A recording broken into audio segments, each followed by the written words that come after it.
Hey everyone, if we're meeting for the first time, my name is Paul Vojchehoske and welcome to the Real Estate Classroom YouTube channel, where our mission is simple, and that is to help you pass your real estate exam the first time.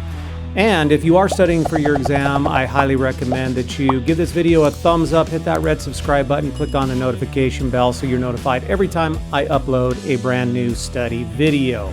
In this real estate exam prep video, we're going to discuss addendums and what you need to know about addendums for your real estate licensing exam. So let's get to today's video. All right, so what are addendums exactly? Now, the first thing is you have to know the AKAs, or also known as. Addendums can also be referred to as an addenda, or sometimes referred to as riders to the contract. Now, addendums to real estate contracts include addendums to lease agreements, addendums to purchase agreements, addendums to listing contracts. We can have addendums to option contracts. An addendum is simply a set of additional terms or conditions that all parties to an existing contract agree to. All right? The key is all parties to the existing contract must agree to the terms and conditions of the addendums, and they must agree to it in writing for those addendums to be enforceable, or the terms and conditions of those addendums to be enforceable. Also understand that any addendums that is signed by all parties to the contract become a part of the original existing contract. Let's say that, and again, all parties have to agree to it, because if we got all the sellers and one of two buyers signing the addendum, that addendum is not enforceable yet. So it does require all the parties to the original contract to sign the addendums. Very important to remember that. And the other thing to remember, that addendums are extensions or permanent parts of the original contract. So it is actually mortgage fraud to hide any addendums to the purchase contract from the lender. It's mortgage fraud. So if you have an addendum that everybody's agreed to, you got to get it to the lender, because the lender also has to approve that for financing as well, if financing is a part of the contract. So just keep that in mind. And I'm going to address this actually because I know it's going to come up. I can see my comments getting blown up with questions. Give me an example of mortgage fraud.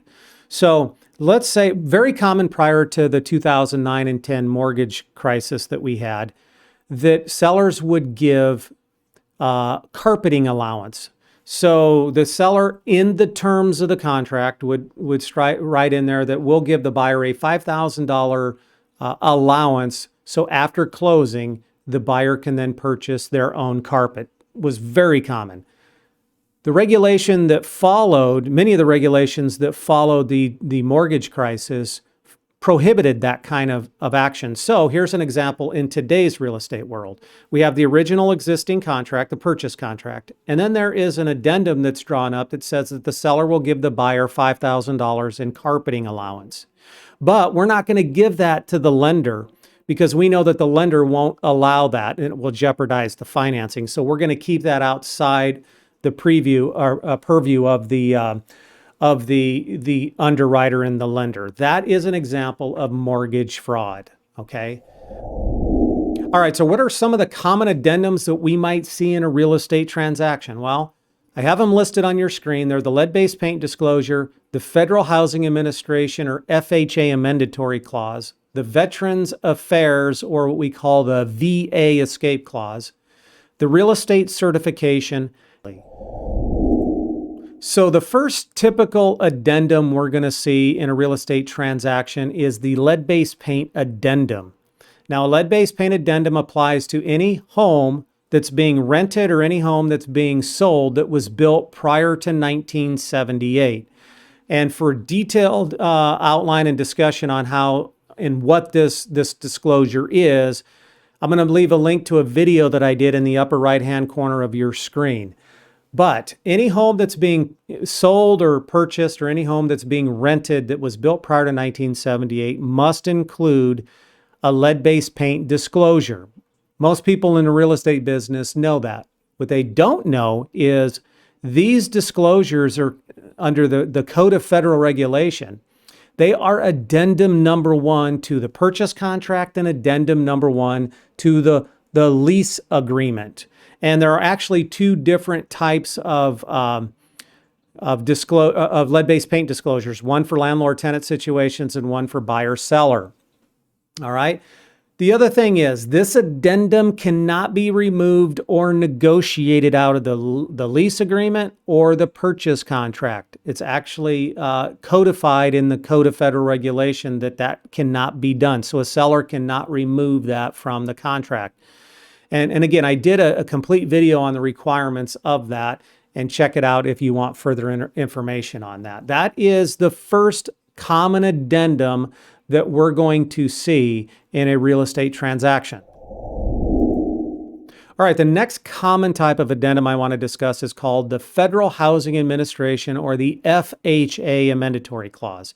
Now, sometimes this amendatory clause is included directly in the purchase contract, but most of the time it's an addendum to the original or existing purchase contract. And it applies when the buyer and the seller agree to the FHA financing in the existing purchase contract. So the buyer is going to use FHA financing to purchase the seller's home. So when that exists, we have to generate a Federal Housing Administration, an FHA Amendatory Clause. And the Amendatory Clause cannot be negotiated out of the contract. It can't be. It's required by federal regulation. So this FHA Amendatory Clause basically says this: if the property doesn't appraise at or above the purchase price, then the buyer may terminate the contract penalty-free, meaning they can't be sued by the seller for specific performance, and they get their earnest money back. The other thing that it does is FHA financing has certain repair guidelines. So the appraiser is going to go out to the house and they're going to identify certain maintenance items that they're going to ensure are completed. And if they're not, then they're going to include them as a requirement in the appraisal. Now, if the seller is unwilling or unable to do it, and the buyer is unable or unwilling to do it, then the contract is terminated. And again, it's penalty-free. The seller can't sue the buyer for specific performance or damages, and the buyer gets their earnest money back. I do want to take a notation, or make a notation here. A lot of people think that the seller has to do the repairs. They don't. A buyer can do the repairs. I'm not going to get into whether or not that's a good idea, but it is common in many areas, and sometimes the situation dictates that the buyer will do the repair to get the deal to move forward to closing. That's for a different video. Now, the next type of common addendum I want to talk about is the Veterans Affairs, or the VA Escape Clause. Now, the VA Escape Clause, like the FHA Amendatory Clause, applies if the buyer and seller agreed to VA financing in the current or the existing original contract. And what it does is it allows the veteran buyer that if the property doesn't appraise at or above the purchase price, it allows the buyer to terminate the contract penalty-free. And again, like the FHA Amendatory Clause, the VA appraiser is going to note certain repairs that may need to be done. And if the seller is unable or unwilling to do it, and the buyer doesn't want to do it, then the buyer can terminate the contract free and clear of any penalty and get their earnest money back.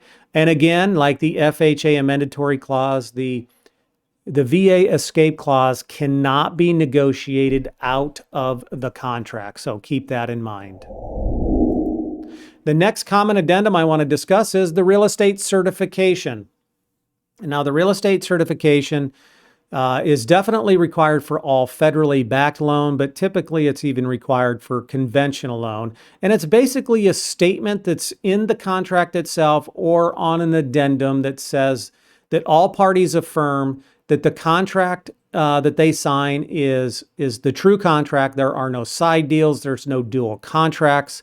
And if there are any side deals that they have been made or attached to this purchase of contract, it's basically an affirmation that there are no illegal side deals And if there are legitimate side deals, that they are being they're attached to this purchase contract for the lender and everyone to see.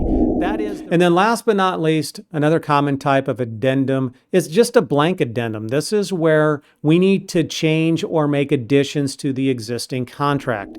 If you're going to continue studying for your real estate exam, I highly suggest you check out this video right here in the box. If you have not subscribed to the channel, please do so. Click the little circle to my left. Don't forget to click that little notification bell. All I have for today's video. Don't forget to put comments and questions down below. I'll see y'all in the next video.